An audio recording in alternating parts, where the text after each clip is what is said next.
మెదక్ జిల్లా మున్సిపాలిటీలో integrated market నిర్మాణాలకు గ్రహణం పట్టింది. పనులు ప్రారంభమై ఏళ్లు గడుస్తున్నా మార్కెట్ల నిర్మాణం పూర్తి కాలేదు.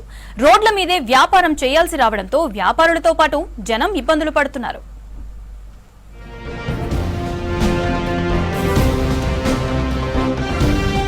మెదక్ జిల్లాలో మెదక్, రామాయంపేట, తూప్రాన్, నర్సాపూర్ మున్సిపాలిటీలున్నాయి. ఈ మున్సిపాలిటీల్లో సమీకృత మార్కెట్ నిర్మాణాలకు గత బీఆర్ఎస్ ప్రభుత్వం నిధులు మంజూరు చేసింది. పనులు కూడా ప్రారంభమయ్యాయి. కానీ ఏళ్లు గడుస్తున్నా మార్కెట్ల నిర్మాణం పూర్తి కాలేదు. చాలా ప్రాంతాల్లో పిల్లర్లు మాత్రమే వేశారు. ఇక వానలు పడుతుండటంతో పిల్లర్ల మధ్య నీళ్లు నిలిచాయి. బీఆర్ఎస్ ప్రభుత్వం 10 సంవత్సరాల్లో మేము మెదక్కి అభివృద్ధి చేసినాము, అది చేసినాము, ఇది చేసినాము అంటారు. ఇది ఒక్కటే ఎగ్జాంపుల్ చాలు మెదక్కి ఎంత పూర్తి అభివృద్ధి జరిగిందో మనం అందరికి తెలిసిపోతుంది.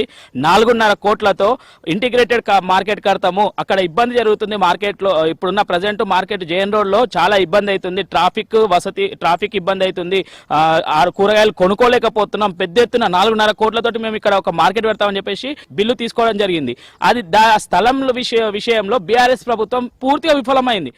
మెదక్లో ఇంటిగ్రేటెడ్ మార్కెట్ నిర్మాణానికి 4.5 కోట్లు మంజూరయ్యాయి. ముందుగా government boys junior college ground పక్కనున్న స్థలాన్ని ఎంపిక చేశారు. కానీ అక్కడ వెజ్ నాన్ వెజ్ మార్కెట్ నిర్మిస్తే విద్యార్థులకు ఇబ్బందిగా ఉంటుందని కాలేజీ యాజమాన్యం అభ్యంతరం వ్యక్తం చేసి కోర్టుకు వెళ్లింది. కోర్టు కూడా నిర్మాణానికి స్టే ఇచ్చింది. దీంతో ఇరిగేషన్ ఆఫీస్ ముందున్న స్థలంలో పనులు మొదలుపెట్టారు. గత బీఆర్ఎస్ సర్కారు విడుదల చేసిన నిధులు సరిపోక పనులు పిల్లర్ల స్థాయిలోనే ఆగిపోయాయి. Integrated market 4.5 కోట్లతోటి ప్రారంభించినామని మొదలుపెట్టిరు. దాన్ని పిల్లల మట్టుకే లేపి మరి అది అట్లనే పెండింగ్లు ఉంది కోర్టుకు ముందర. అయితే మరి మెదక్ల అభివృద్ధి అనేది గత పాలకులు చూసుకున్నట్టయితే ఎక్కడ పోయినా కానీ మెదక్ మీద నిర్లక్ష్యం, సవితి ప్రేమ అన్నట్టు అందరికీ తెలిసిందే. దానికి సమాధానం కూడా ఎలక్షన్లో చెప్పడం జరిగింది. 2022లో రామాయంపేటలో integrated veg and non veg market నిర్మాణానికి 2 కోట్ల రూపాయలు మంజూరయ్యాయి. ఇక్కడ కూడా పిల్లర్ల స్థాయిలోనే పనులు ఆగిపోయాయి. ఇక నర్సాపూర్లో ఇంటిగ్రేటెడ్ మార్కెట్ నిర్మాణానికి 2021లో 2 కోట్లు మంజూరయ్యాయి. 2023లో పనులు ప్రారంభించారు.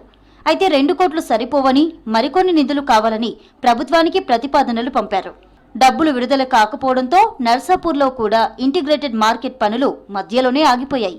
ఏది ఉన్నా కానీ మా కూరగాయ రైతుల గురించి ఎండలో కూర్చొని రోడ్డు మీద అమ్ముతున్నాము, ఎండకు ఎండుతున్నాము, వానకు తడుస్తున్నాము. వచ్చే వర్షం చినుకులు వస్తే కూరగాయలన్నీ కొట్టుకోబోతున్నాయి. దానికి మోరీలు సహకారం లేదు. ఇది ఇక్కడ జరిగింది మెయిన్ ప్రాబ్లం.